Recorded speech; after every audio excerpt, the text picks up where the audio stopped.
No duermas esta noche en esa casa. Llama a la policía ahora mismo.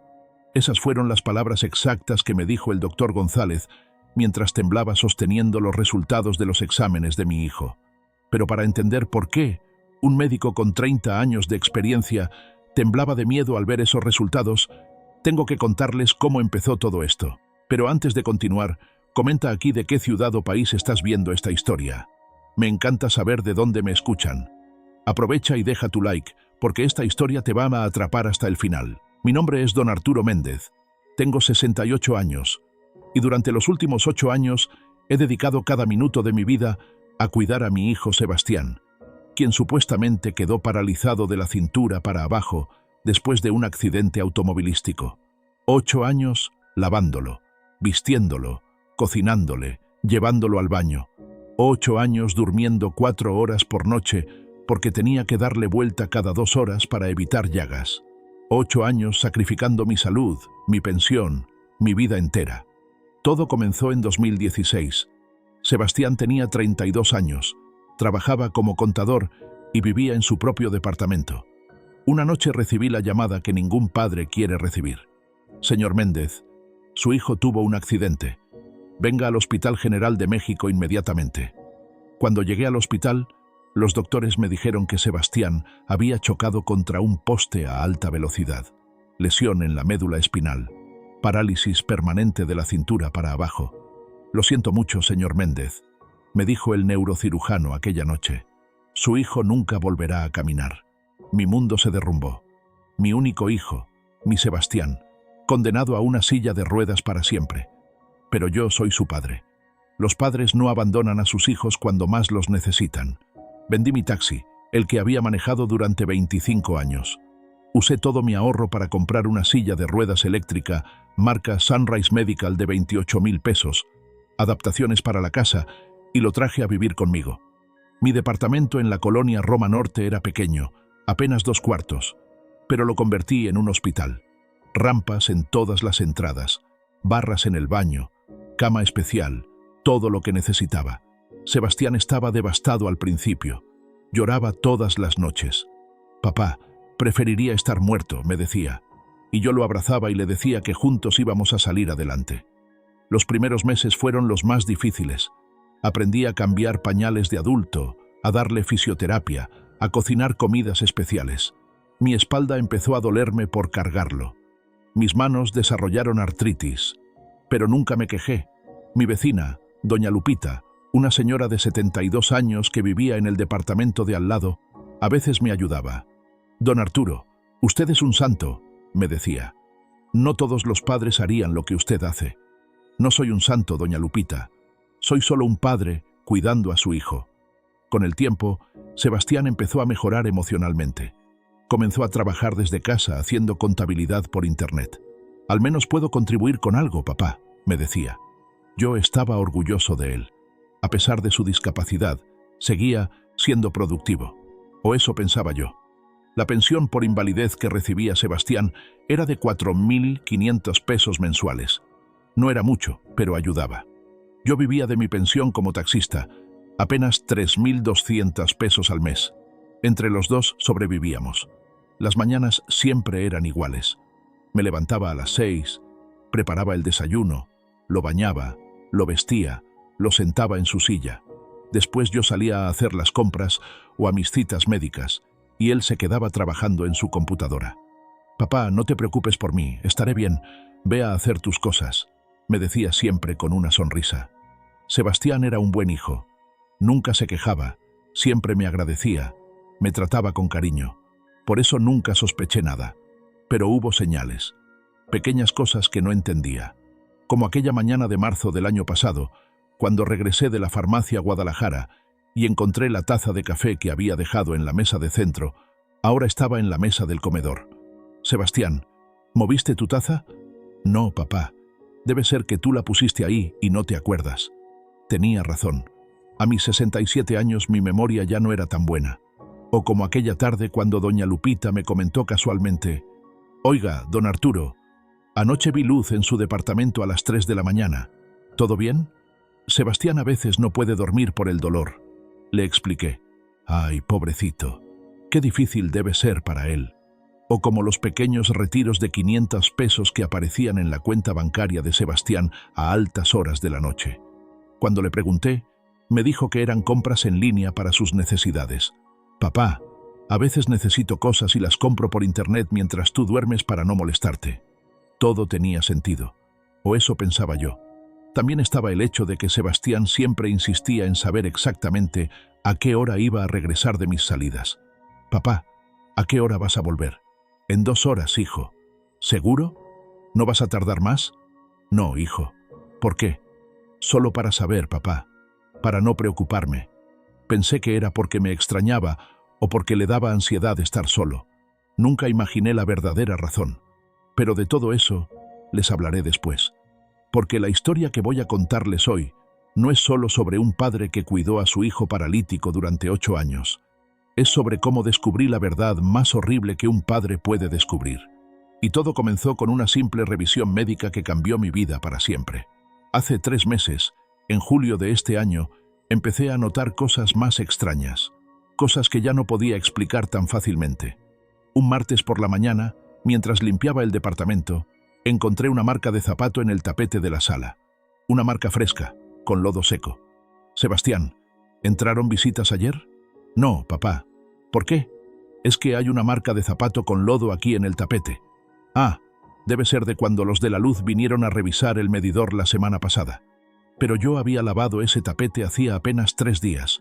Y no había llovido la semana pasada. No había lodo. Otro detalle extraño fue cuando revisé las facturas del teléfono celular de Sebastián. Había llamadas largas, de más de 1 hora, siempre entre las 2 y las 4 de la mañana. Hijo, ¿con quién hablas tan tarde? Con un grupo de apoyo en línea, papá. Para personas con discapacidad. Me ayuda a no sentirme solo. Pero hablas más de 1 hora. Sí, papá. A veces necesito desahogarme. Tenía sentido. Sebastián necesitaba apoyo emocional. Yo no podía estar despierto toda la noche acompañándolo. Pero lo que realmente me empezó a poner nervioso fue el día que encontré sus pastillas para el dolor en el bote de la basura.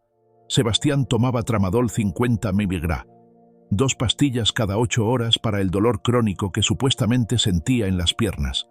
El doctor se las había recetado desde el accidente. Aquel viernes, cuando saqué la basura, vi el blister completo de pastillas sin abrir, tirado ahí. Sebastián, ¿por qué tiraste tus medicinas? Se puso pálido. Papá, es que esas ya estaban vencidas. El doctor me dio unas nuevas. ¿Cuándo fuiste al doctor sin decirme? Fue por telemedicina, papá. No quería molestarte. Revisé el blister. No estaban vencidas. La fecha de expiración era para 2025. Hijo, estas no están vencidas. Ay, papá, disculpa. Me confundí. Es que a veces no veo bien las fechas. Cada explicación tenía lógica. Cada excusa sonaba razonable. Pero algo dentro de mí empezaba a dudar. Fue entonces cuando hablé con mi vecino, don Rubén, un hombre de 75 años, ex policía judicial, que vivía en el edificio desde hace 40 años. Don Arturo, me dijo un día cuando nos encontramos en el elevador, ¿puedo hablar con usted un momento? Claro, don Rubén. Es sobre su hijo. Mi corazón se aceleró. ¿Qué pasa con él? Mire, no quiero meterme donde no me llaman, pero he notado cosas extrañas. ¿Qué tipo de cosas? Ruidos en su departamento cuando usted no está, como si alguien caminara. Don Rubén, mi hijo está en silla de ruedas. Lo sé, don Arturo. Por eso mismo me parece extraño. Debe ser la televisión, o él moviéndose en la silla. Tal vez, dijo don Rubén, pero su cara me decía que no me creía. Esa noche no pude dormir. Me quedé pensando en todo.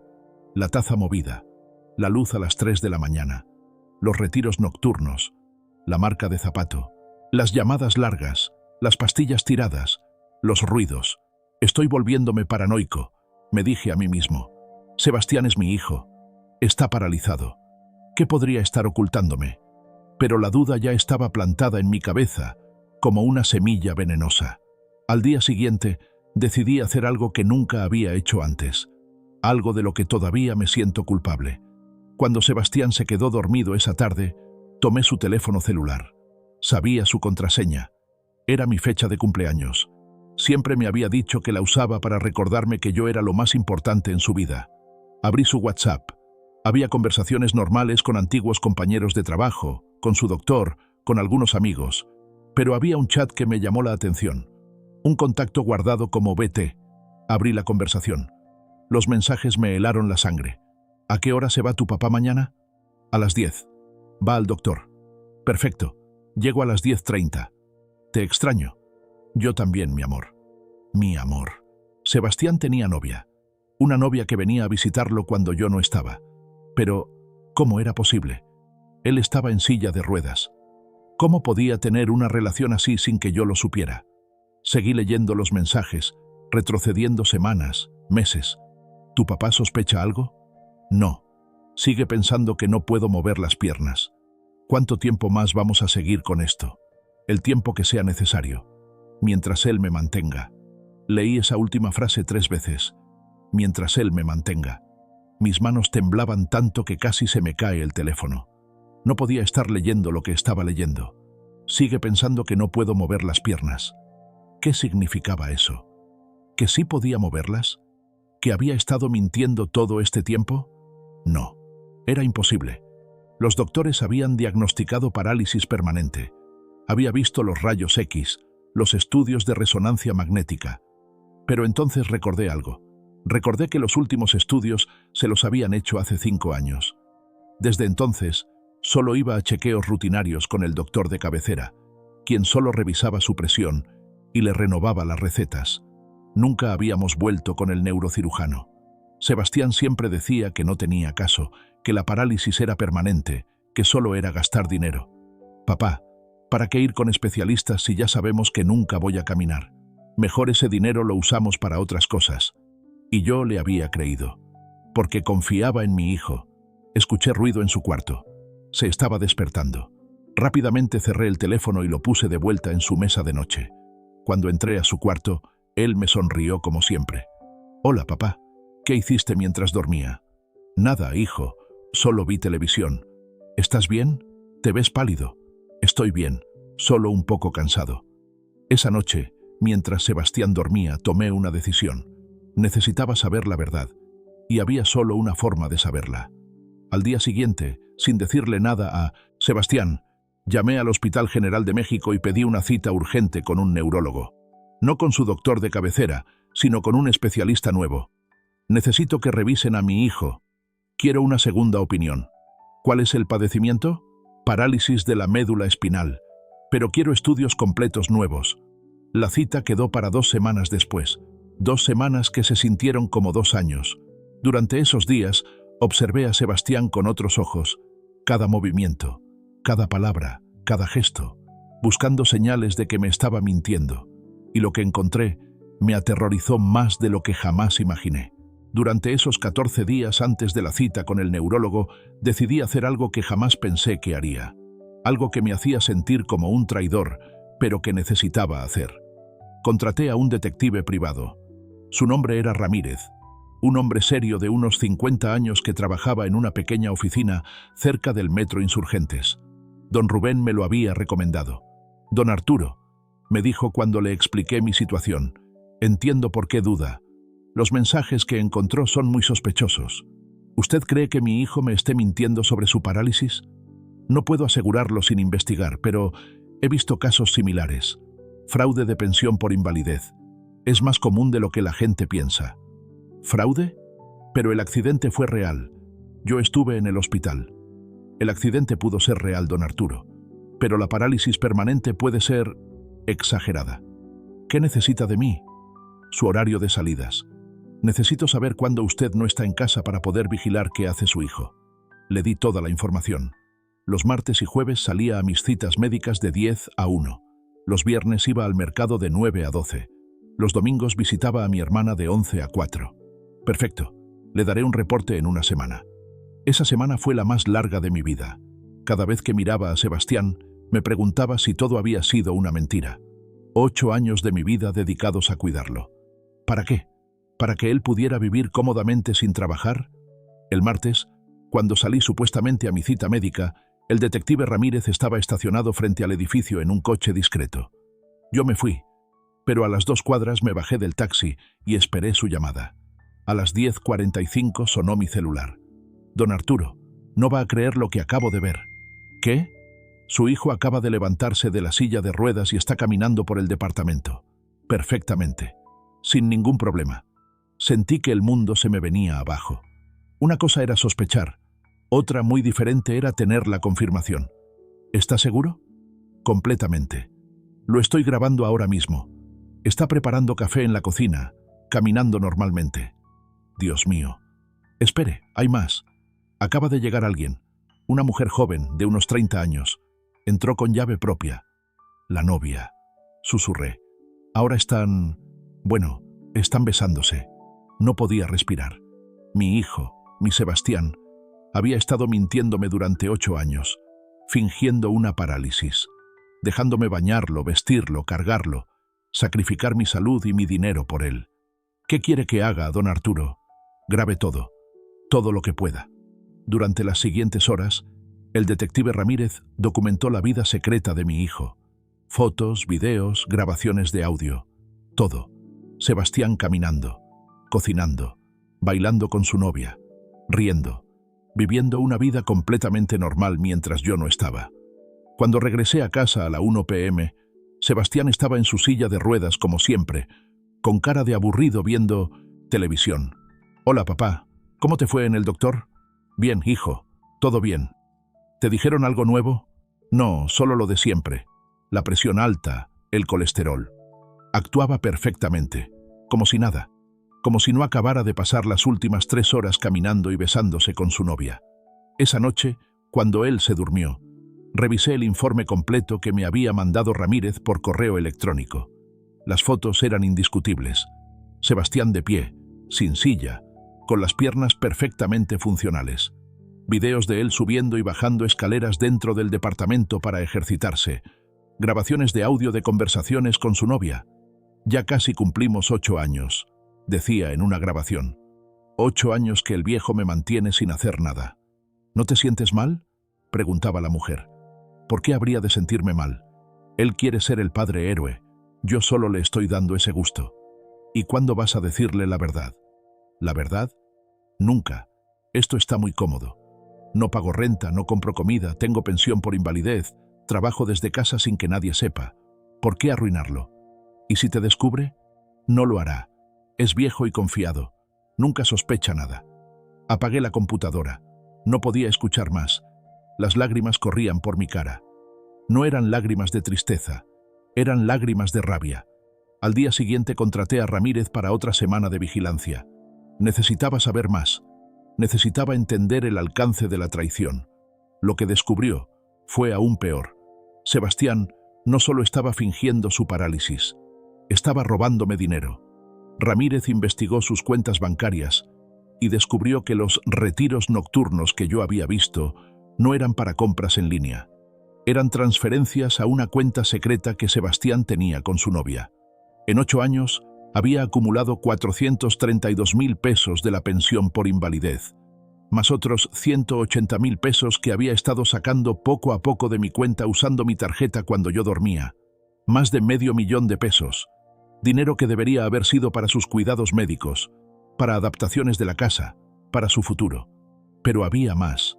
Ramírez descubrió que Sebastián y su novia estaban planeando algo. «Don Arturo, encontré esto en su computadora. Tuvo que hackearla, pero valió la pena». Me mostró capturas de pantalla de búsquedas en Google. Muerte natural en personas mayores. Cómo provocar infarto en ancianos. Medicamentos que causan paro cardíaco. Herencia sin testamento México. Mi sangre se congeló. «Don Arturo, creo que su hijo está planeando matarlo. No puede ser. No puede ser. Mire esto». Me mostró más capturas. Estos son mensajes entre él y su novia de hace 2 semanas. Ya tiene 68. No creo que dure mucho más. ¿Y si le ayudamos un poco?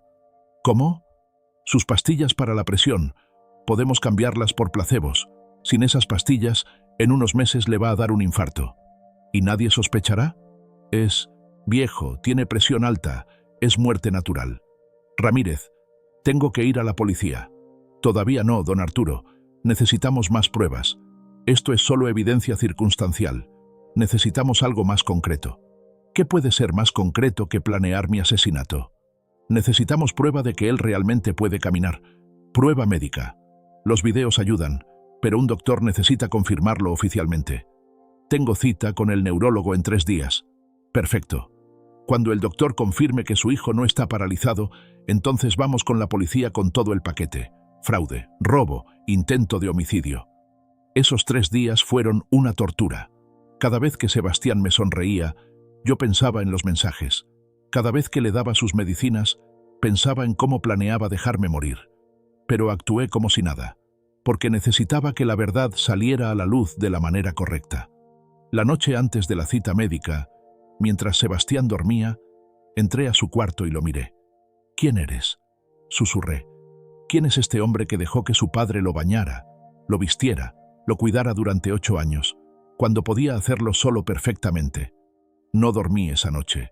Solo pensaba en la cita del día siguiente, en lo que el doctor iba a descubrir, en cómo mi vida estaba a punto de cambiar para siempre. Lo que no sabía era que la verdad iba a ser aún más aterradora de lo que imaginaba.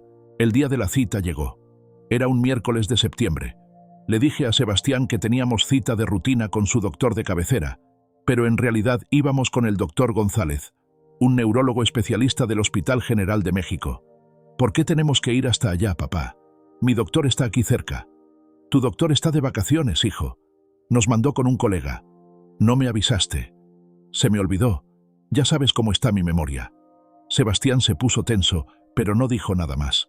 Durante todo el camino en el taxi, yo observaba sus reacciones. Estaba nervioso. Se mordía las uñas, algo que hacía cuando estaba ansioso. «¿Estás bien, hijo?» «Sí, papá. Solo que no me gustan los hospitales». «Lo sé, pero es solo una revisión rápida». Cuando llegamos al consultorio del doctor González, una enfermera nos hizo pasar. Era un consultorio grande, moderno, con equipo médico nuevo. «Buenas tardes», nos saludó el doctor González. Era un hombre de unos 55 años, serio, con lentes y una bata impecable. «Usted debe ser don Arturo». «Sí, doctor, y él es mi hijo Sebastián». «Mucho gusto, Sebastián. Entiendo que llevas 8 años con parálisis de la médula espinal». «Así es, doctor. Tu padre me pidió que te hiciera algunos estudios nuevos. Han pasado varios años desde tu última evaluación neurológica completa». Vi cómo Sebastián se ponía más pálido. «¿Es necesario, doctor? Ya sabemos que es permanente. Siempre es bueno revisar. La medicina avanza. A veces hay mejoras que no esperamos». Durante la siguiente hora, el doctor González hizo pruebas que yo nunca había visto. Revisó los reflejos de Sebastián con mucho cuidado. Le pidió que intentara mover los dedos de los pies. Le aplicó estímulos en diferentes partes de las piernas. Y yo veía la cara del doctor cambiar. Empezó serio, profesional. Pero conforme avanzaba el examen, su expresión se volvía más y más confundida. «Sebastián, ¿sientes esto?», le preguntaba tocando diferentes puntos de sus piernas. «No, doctor, no siento nada». Pero yo vi algo. Vi un pequeño movimiento involuntario en el pie de Sebastián cuando el doctor aplicó presión en cierto punto. Un reflejo que alguien verdaderamente paralizado no debería tener. El doctor también lo vio. «Interesante», murmuró. «Don Arturo, ¿me permite hablar con Sebastián a solas por un momento?» «¿Por qué?», preguntó Sebastián rápidamente. «Es protocolo estándar, joven. Algunas preguntas son privadas. Prefiero que mi papá se quede». «Sebastián», le dije, «el doctor sabe lo que hace. Voy a estar afuera». Salí del consultorio y me senté en la sala de espera. Mi corazón latía tan fuerte que pensé que me iba a dar un infarto real. 15 minutos después, el doctor salió solo. «Don Arturo, ¿puede venir a mi oficina privada? Necesito hablar con usted urgentemente». «¿Y mi hijo? Puede esperar unos minutos en el consultorio». Entramos a su oficina. El doctor cerró la puerta con seguro. Su cara estaba completamente pálida. «Don Arturo, lo que voy a decirle va a ser muy difícil de escuchar». «Dígame, doctor». «Ya lo sé. Él no está paralizado, ¿verdad?». El doctor me miró sorprendido. «¿Usted ya lo sabía?». «Lo sospechaba. Por eso vine con usted». «Don Arturo, su hijo no solo no está paralizado. Su condición muscular es perfecta. Demasiado perfecta para alguien que supuestamente lleva 8 años sin usar las piernas». «¿Qué quiere decir?». «Quiere decir que sus músculos están desarrollados, tonificados. Este hombre camina regularmente. Probablemente hace ejercicio. No hay atrofia muscular, no hay rigidez, no hay ninguno de los signos que vemos en pacientes con parálisis real. Entonces, ¿todo fue mentira? Don Arturo, hay más. Revisé su historial médico del accidente original de 2016. ¿Y? La lesión que tuvo en ese accidente era seria, sí, pero nunca fue tan severa como para causar parálisis permanente. ¿Qué? El diagnóstico original fue exagerado, o mal hecho, o falsificado. ¿Falsificado? ¿Cómo? Don Arturo, necesito preguntarle algo. ¿Quién le dio el diagnóstico original de parálisis permanente? El neurocirujano del hospital, el doctor... Espere, no recuerdo su nombre. Todo fue tan rápido. ¿Tiene los documentos del diagnóstico original? Sí, en casa. Necesito verlos, porque algo no cuadra aquí. El doctor sacó una carpeta de su escritorio. Mire, estos son los resultados de la resonancia magnética que le hice hoy a su hijo. La médula espinal está completamente sana, sin daño, sin cicatrices, nada. Pero el accidente fue real. Yo lo vi en el hospital. El accidente fue real. Pero don Arturo, creo que su hijo nunca estuvo paralizado, ni un solo día. Sentí que el piso se abría bajo mis pies. ¿Nunca? Los primeros meses después del accidente, pudo haber tenido alguna inflamación temporal que causara debilidad. Eso es normal. Pero parálisis permanente, nunca. Entonces los últimos 8 años han sido una mentira completa. Me quedé en silencio, procesando la información. 8 años, casi 3.000 días, 70.000 horas de cuidados. Todo basado en una mentira. Doctor, hay algo más que necesita saber. Le conté todo. Los mensajes, la novia, el dinero robado, las búsquedas en internet sobre cómo matarme. Todo. Conforme le contaba, la cara del doctor se ponía cada vez más seria. Don Arturo, esto ya no es solo fraude médico. Esto es intento de homicidio. Lo sé. Usted no puede regresar a esa casa. ¿Qué? El doctor se acercó y me puso las manos en los hombros.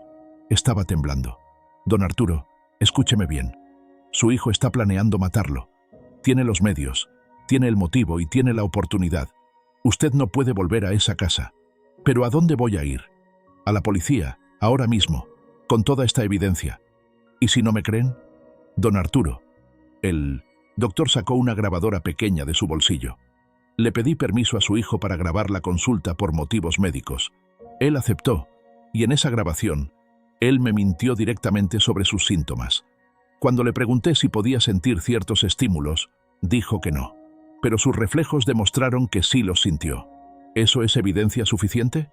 Junto con los videos del detective, los mensajes, las búsquedas en internet y mi reporte médico oficial, sí, es más que suficiente. El doctor me escribió su reporte en ese momento. 2 páginas detallando que Sebastián no tenía ninguna parálisis, que sus músculos estaban perfectamente desarrollados, que no había daño en la médula espinal. Esto es un documento legal. Puede usarlo en corte. ¿Y ahora qué hago? Ahora salimos de aquí, le decimos a su hijo que todo está bien, que los resultados son los de siempre. Usted lo lleva a casa, pero esta noche usted no duerme en esa casa. ¿Cómo voy a salir sin que sospeche? Dígale que va a quedarse con su hermana porque no se siente bien. Cualquier excusa, pero no duerma ahí.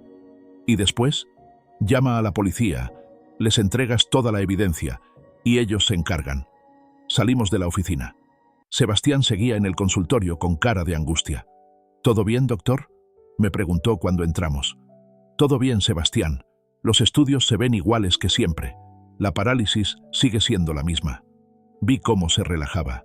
Pensó que había funcionado, que había engañado a otro doctor más. Qué bueno, doctor. Ya me estaba preocupando. No hay nada de qué preocuparse.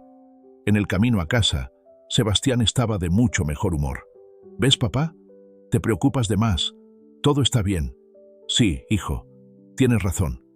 ¿Qué vamos a cenar? ¿Sabes qué, hijo? No me siento muy bien. Creo que voy a ir a casa de tu tía Rosario esta noche.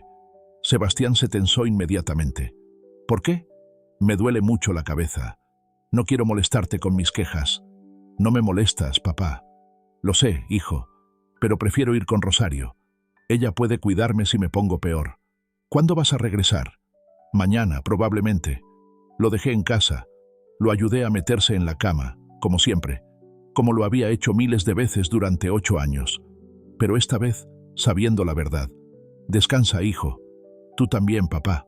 Salí del departamento con una pequeña maleta. Le marqué al detective Ramírez. Don Arturo, ¿todo bien? El doctor confirmó todo. Sebastián no está paralizado. Nunca lo estuvo. ¿Y ahora? Ahora vamos con la policía. Lo estoy esperando en la comandancia. Ya hablé con un oficial. Están listos para escuchar su caso. Esa noche no dormí en mi casa. Dormí en una celda de espera en la comandancia, dando mi declaración, entregando toda la evidencia. Y mientras yo estaba ahí, Sebastián estaba en casa, probablemente celebrando que había engañado a otro doctor más. Lo que no sabía era que en 24 horas su mundo se iba a derrumbar completamente. En la comandancia, el oficial a cargo era un hombre de unos 45 años llamado Comandante Herrera. Tenía más de 20 años en la policía y había visto muchos casos, pero cuando le mostré toda la evidencia, incluso él se sorprendió. Don Arturo, esto es uno de los fraudes más elaborados que he visto en mi carrera. ¿Pueden arrestarlo? Con esta evidencia, absolutamente. Tenemos fraude de pensión por invalidez, que es delito federal. Robo. Y lo más grave, planeación de homicidio. ¿Cuándo van a actuar? Mañana a primera hora. Vamos a obtener una orden de cateo para su departamento y una orden de arresto para su hijo. ¿Y su novia? También. Ella es cómplice. Esa noche dormí poco. En mi cabeza pasaban imágenes de todos esos años, bañando a Sebastián, vistiéndolo, cocinándole, llevándolo al baño, todo mientras él podía hacer todo eso perfectamente solo. A las 6 de la mañana, el comandante Herrera me llamó. Don Arturo, estamos listos. ¿Quiere estar presente cuando entremos? Sí, necesito verlo. Entiendo, pero tiene que quedarse en el pasillo, por su seguridad. A las 7 de la mañana, un grupo de 6 policías llegó a mi edificio. Doña Lupita y don Rubén salieron de sus departamentos al ver el operativo. Don Arturo, ¿qué está pasando?, preguntó doña Lupita preocupada. Pronto lo sabrá, doña Lupita. Los policías tocaron la puerta. ¡Policía! ¡Abran la puerta! Escuché movimiento adentro. Pasos rápidos. La voz de Sebastián gritando, ¡un momento! Después de 2 minutos abrió la puerta. Estaba en su silla de ruedas con cara de dormido. ¿Qué pasa, oficiales? Sebastián Méndez, tenemos una orden de cateo y una orden de arresto. ¿Arresto? ¿Por qué? Yo no he hecho nada. ¿Puede levantarse de esa silla, por favor? No puedo. Estoy paralizado. Señor Méndez, tenemos evidencia de que usted puede caminar perfectamente. Vi cómo se ponía pálido. No sé de qué hablan. Fue entonces cuando salí del elevador y aparecí en el pasillo. Cuando Sebastián me vio, su cara se transformó completamente. Del miedo pasó a la rabia. «Papá, ¿qué hiciste?» «Lo que debí hacer hace mucho tiempo. Papá, yo puedo explicar todo». «¿Explicar qué, Sebastián? ¿Explicar 8 años de mentiras? ¿Explicar que planeabas matarme? Yo nunca iba a matarte. Tengo tus búsquedas en internet. Tengo tus mensajes con tu novia. Tengo todo». Uno de los policías se acercó a Sebastián. «Señor, necesito que se levante de esa silla ahora. Ya les dije que no puedo. Entonces tendremos que cargarlo». Cuando 2 oficiales se acercaron para levantarlo, Sebastián hizo algo que confirmó toda la farsa. Se levantó de la silla por sí solo y empezó a correr hacia su cuarto. Los policías lo alcanzaron en 3 segundos y lo derribaron en el piso. «Sebastián Méndez queda arrestado por fraude, robo y conspiración para cometer homicidio». Mientras le ponían las esposas, Sebastián me miraba con odio puro. «Esto es tu culpa. Tú me obligaste a hacer esto». «¿Yo te obligué? ¿Yo te obligué a mentir durante 8 años? Tú querías ser el padre héroe. Yo solo te di lo que querías». «Sebastián, yo quería tener a mi hijo sano, no un mentiroso que me robaba mientras yo lo cuidaba». En ese momento llegó más policía. Habían ido por Valeria Torres, la novia de Sebastián. La trajeron esposada, llorando. «Yo no hice nada. Yo solo lo visitaba». «Señorita Torres», dijo el comandante Herrera, «tenemos mensajes suyos planeando el asesinato del señor Méndez. Eran bromas. Nunca íbamos a hacer nada. Eso lo decidirá un juez». Mientras se llevaban a Sebastián, él me gritó una última cosa. «Vas a quedarte solo, viejo. Nadie va a cuidarte ahora. Prefiero estar solo que con un hijo que quiere matarme». Los policías catearon todo el departamento. Encontraron exactamente lo que el detective había reportado. Una computadora llena de evidencia, documentos bancarios y, lo más perturbador, una caja con mis medicamentos originales para la presión, que habían sido reemplazados por placebos. Don Arturo, me dijo el comandante Herrera, su hijo ya había empezado a ejecutar su plan. Estos medicamentos falsos podrían haberlo matado en cuestión de semanas. Me temblaron las piernas. Tuve que sentarme. ¿De verdad iba a hacerlo? Sin duda alguna. Don Rubén se acercó y me puso la mano en el hombro. Don Arturo, yo sabía que algo andaba mal. Debí haberle dicho antes. No se preocupe, don Rubén. Usted me ayudó cuando me recomendó al detective. ¿Qué va a hacer ahora? No lo sé. Doña Lupita también se acercó. Don Arturo, puede quedarse en mi casa hasta que se sienta mejor. Gracias, doña Lupita. Esa tarde, después de dar toda mi declaración oficial, regresé al departamento. Estaba vacío. La silla de ruedas seguía en medio de la sala, abandonada. Un recordatorio de 8 años de mi vida desperdiciados. Me senté en el sofá y lloré. No por Sebastián. Lloré por el hijo que creí que tenía. Por el hijo que habría dado su vida por mí, como yo había dado la mía por él. Pero ese hijo nunca existió. Solo existió un mentiroso y un ladrón que vio en su padre una oportunidad para vivir sin trabajar. El teléfono sonó. Era el detective Ramírez. Don Arturo, ¿cómo está? Sobreviviendo. Quiero que sepa algo. Hoy en la mañana revisé más a fondo las finanzas de su hijo. El dinero que robó, los 612,000 pesos, están en una cuenta a nombre de él y su novia. Ya no importa. Sí importa, porque ese dinero es recuperable. Vamos a iniciar un proceso legal para que se lo devuelvan. ¿De verdad? Sí. Y también la pensión que cobró fraudulentamente durante 8 años. El gobierno va a exigir que devuelva cada peso. Por primera vez en días, sentí un pequeño alivio. Al menos iba a recuperar algo del daño que me habían hecho. Esa noche, solo en mi departamento, tomé una decisión. No iba a dejar que esta experiencia me destruyera. Sebastián me había robado 8 años, pero no iba a robarme el resto de mi vida. 3 semanas después del arresto, recibí una llamada del fiscal del caso, el licenciado Ramón Gutiérrez. Don Arturo, tenemos una audiencia preliminar mañana. Sebastián y su novia van a declarar. ¿Tengo que estar presente? No es obligatorio, pero le recomiendo que vaya. Va a querer escuchar lo que tienen que decir. Al día siguiente llegué al juzgado. Era un edificio grande y frío en el centro de la ciudad. Cuando entré a la sala, vi a Sebastián por primera vez desde su arresto. Estaba sentado con su abogado defensor, vestido con el uniforme naranja de la prisión. Cuando me vio entrar, desvió la mirada. El juez, un hombre mayor de unos 60 años, inició la audiencia. Señor Sebastián Méndez, está acusado de fraude de pensión por invalidez, robo agravado y conspiración para cometer homicidio. ¿Cómo se declara? Su abogado se levantó. Su señoría, mi cliente se declara no culpable de todos los cargos. ¿No culpable?, pensé. Después de toda la evidencia, el fiscal presentó el caso. Los videos del detective mostrando a Sebastián caminando. El reporte médico del doctor González. Las capturas de pantalla de las búsquedas en Internet. Los mensajes con Valeria. Los registros bancarios. Era abrumador. Pero el abogado de Sebastián tenía una estrategia diferente.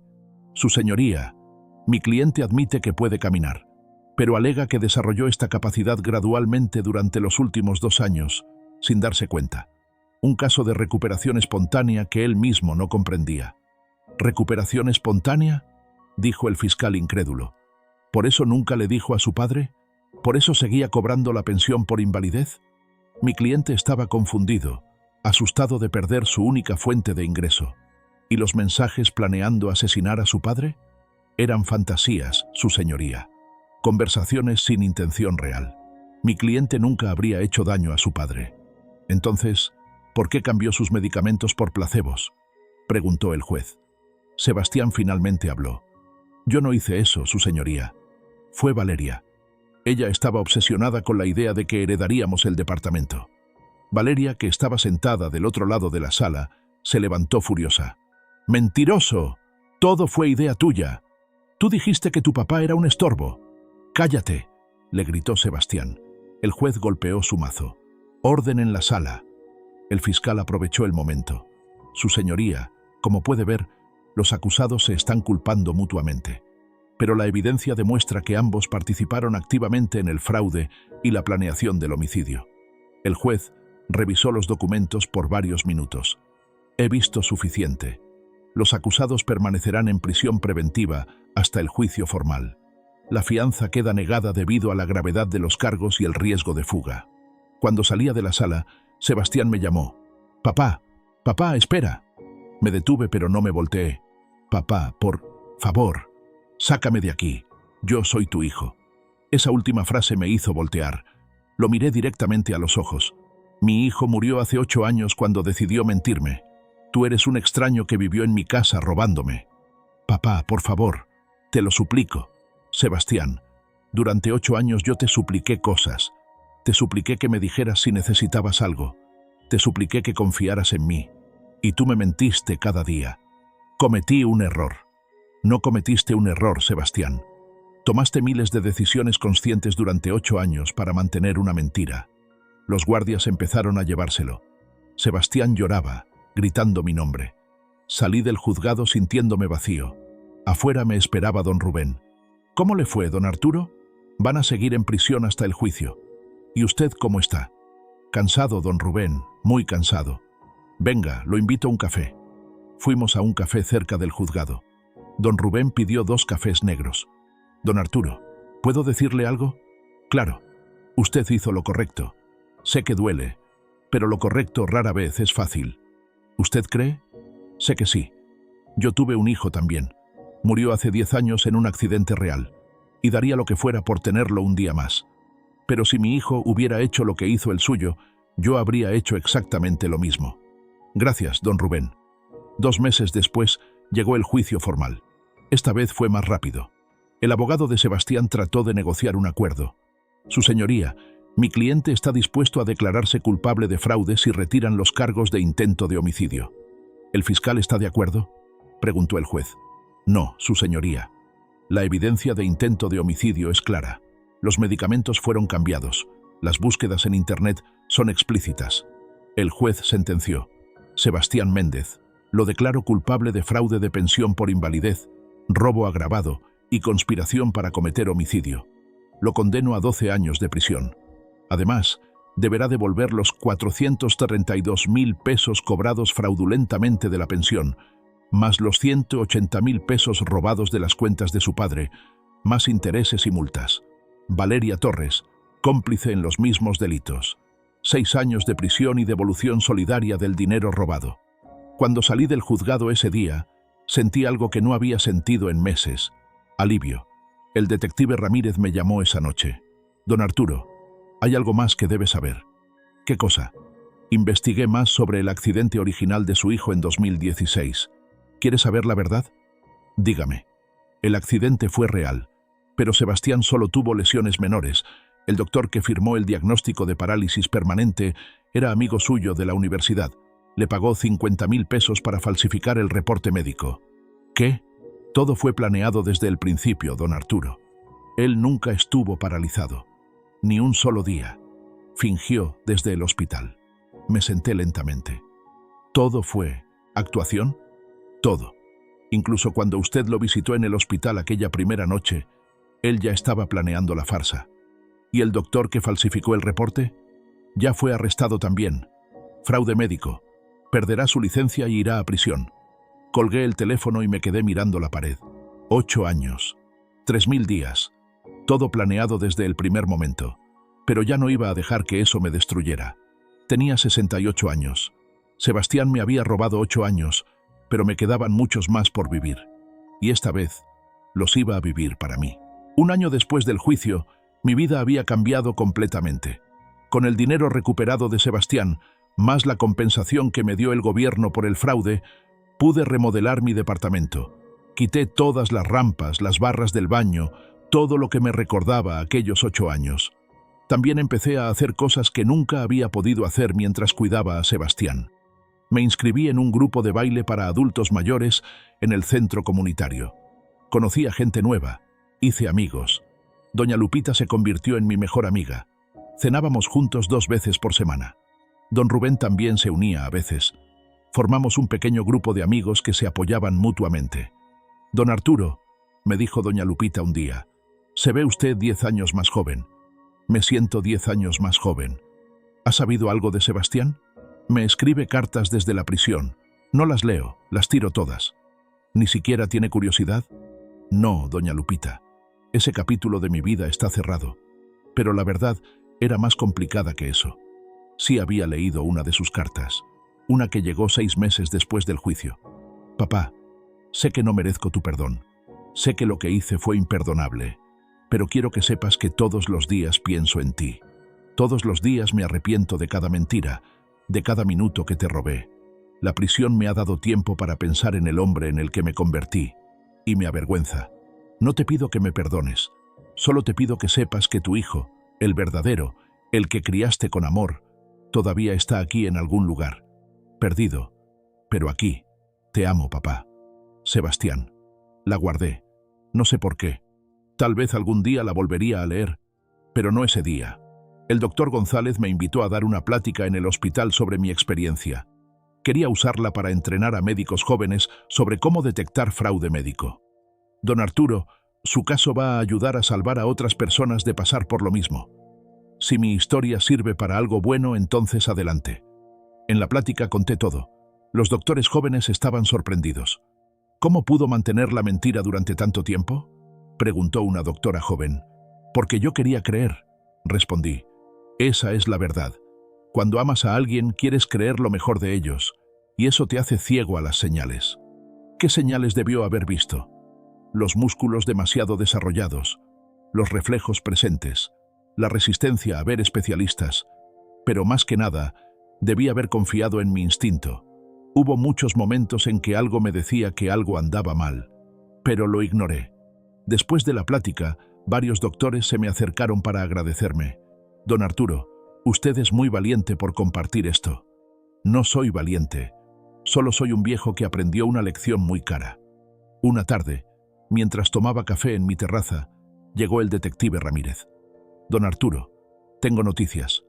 ¿Buenas o malas? Depende de cómo lo vea. Valeria Torres salió en libertad condicional por buena conducta. Cumplió 3 años de los 6. ¿Y Sebastián? Él cumplirá su sentencia completa.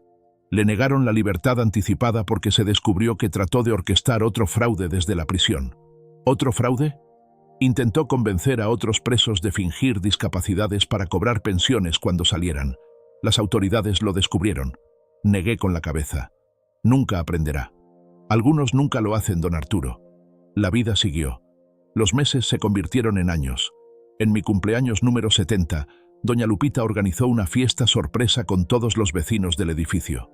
«¡Feliz cumpleaños, don Arturo!», gritaron todos cuando entré. Había pastel, música, regalos. Por primera vez en muchos años me sentía realmente feliz, rodeado de gente que me apreciaba por quien era, no por lo que podía darles. Esa noche, antes de dormir, miré la silla de ruedas que había guardado en el closet, la única cosa que no había tirado. Un recordatorio de lo que había pasado. Decidí donarla a una institución de beneficencia. Alguien que realmente la necesitara podría usarla. Al día siguiente la llevé al hospital. La recepcionista me agradeció.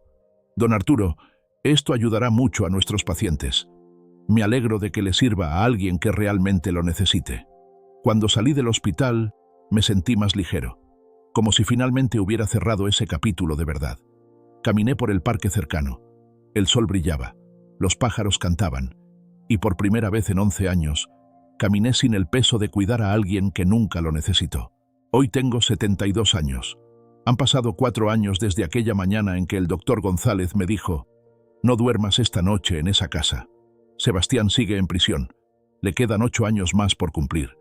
A veces pienso en él, no con dolor, sino con una extraña mezcla de tristeza y alivio. Tristeza por el hijo que pudo haber sido. Alivio porque descubrí la verdad antes de que fuera demasiado tarde. Hace un mes recibí una llamada del director de la prisión. «Don Arturo, su hijo está muy enfermo. Tiene neumonía. Está pidiendo verlo». «¿Qué tan grave es?». «Los doctores dicen que va a recuperarse, pero él insiste en que quiere verlo». Me quedé en silencio por un momento. Dígale que lo pensaré. Esa noche hablé con doña Lupita sobre la llamada. ¿Va a ir a verlo?, me preguntó. No lo sé. Parte de mí quiere ir. Otra parte me dice que no. Don Arturo, ¿qué es lo que más le duele de todo esto? Que durante 8 años yo fui su padre, pero él nunca fue mi hijo. ¿Y si realmente ha cambiado? Doña Lupita, las personas no cambian en prisión. Solo aprenden a fingir mejor. Al final no fui. Le mandé un mensaje a través del director. Dígale que espero que se recupere, pero que mi decisión sigue siendo la misma. El Sebastián que yo conocí murió hace años, y yo ya hice mi duelo. La vida me ha enseñado muchas cosas en estos 4 años. La más importante es que el amor verdadero no es sacrificarse hasta destruirse. El amor verdadero incluye respeto mutuo, honestidad y reciprocidad. Durante 8 años yo di todo, pero nunca recibí nada más que mentiras. Ahora vivo para mí, viajo cuando quiero. El mes pasado fui a Oaxaca con un grupo de amigos del centro comunitario. Visitamos zonas arqueológicas, probamos comida deliciosa, reímos hasta que nos dolió el estómago. Don Arturo, me dijo uno de mis nuevos amigos, usted es la persona más alegre que conozco. Es porque aprendí que la vida es muy corta para desperdiciarla con gente que no te valora. También empecé a ser voluntario en el hospital, ayudando a otros adultos mayores que cuidan de familiares con discapacidades reales. Les enseño señales de alerta, les cuento mi historia, les recuerdo que está bien poner límites. No tienen que sacrificarse hasta enfermarse, les digo. Cuidar a alguien no significa destruirse a sí mismo. Una señora me dijo una vez, pero don Arturo, es mi hijo, tengo que cuidarlo. Sí, pero su hijo también tiene que cuidarla a usted. La familia va en 2 direcciones. El doctor González me invitó a escribir un artículo para una revista médica sobre mi experiencia. El artículo se tituló Cuando el amor te hace ciego. Señales de fraude médico familiar. Nunca imaginé que mi historia ayudaría a tanta gente. He recibido cartas de todo México de personas que pasaron por situaciones similares. Algunos descubrieron a tiempo, otros no. Una carta en particular me conmovió. Era de una mujer de 65 años que cuidaba a su hija paralítica desde hacía 3 años. Después de leer mi historia, instaló una cámara escondida y descubrió que su hija caminaba perfectamente cuando ella no estaba. Don Arturo, usted me salvó la vida. Literalmente, mi hija también estaba cambiando mis medicamentos. Si no hubiera leído su historia, estaría muerta. Esas palabras me dieron un propósito que no sabía que necesitaba. Hoy, mientras escribo esto, miro por la ventana de mi departamento renovado. Ya no hay rampas, ya no hay barras, ya no hay recordatorios de aquellos 8 años perdidos, pero sí hay fotos, fotos de mis viajes, de mis nuevos amigos, de las cosas que he hecho en estos 4 años de libertad. ¿Me arrepiento de haber denunciado a Sebastián? Ni por un segundo. ¿Extraño al hijo que creí que tenía? Todos los días. Pero ya no lloro por él, porque entendí que ese hijo nunca existió. Solo existió en mi imaginación, en mi deseo de ser un buen padre. El Sebastián real era un extraño que usó mi amor como una herramienta para robarme. Ahora, querido amigo que me escuchas, quiero que reflexiones sobre algo muy importante. ¿Hay alguien en tu vida que te está usando? ¿Alguien que toma y toma pero nunca da nada a cambio? ¿Alguien que usa tu amor como una debilidad? No tiene que ser un hijo. Puede ser un padre, un hermano, una pareja, un amigo. Si hay alguien así en tu vida, recuerda esto que aprendí yo a los 68 años. Está bien poner límites. Está bien decir no. Está bien alejarte de personas que te hacen daño, aunque sean familia. La sangre no te da derecho a maltratar. La familia no es una excusa para el abuso. Y si eres una persona mayor que está siendo manipulada, engañada o maltratada, por favor, habla. Pide ayuda. No te quedes callado por vergüenza o por miedo. Yo me quedé callado durante 8 años porque no quería creer que mi propio hijo me estaba mintiendo. Y casi me cuesta la vida. También quiero decirle algo a los cuidadores verdaderos, a los que cuidan a sus familiares con amor genuino. Ustedes son héroes. Pero recuerden cuidarse también a ustedes mismos. No pueden dar agua si su propio vaso está vacío. Y a los hijos, hermanos, familiares que tienen adultos mayores que los cuidan, valórenlos, respétenlos, agradézcanles, porque el día que ya no estén, va a ser demasiado tarde. Mi historia no tiene un final feliz tradicional. Sebastián no se arrepintió. No hubo reconciliación. No hubo abrazo final. Pero sí hay paz. Hay libertad. Hay una vida nueva que construí sobre las cenizas de la vieja. Tengo 72 años y finalmente soy libre. Cuéntame en los comentarios, ¿qué harías tú en mi lugar? ¿Habrías perdonado a tu hijo? ¿Y desde qué país me estás escuchando? Esta historia fue muy dolorosa de vivir, pero necesaria de contar. Si ayuda aunque sea a una persona a abrir los ojos, entonces valió la pena todo lo que pasé, porque nadie merece desperdiciar años de su vida cuidando a alguien que solo está fingiendo, y nadie merece ser asesinado por la persona en quien más confiaba. Gracias por escucharme, y recuerda, nunca es demasiado tarde para recuperar tu vida y tu dignidad.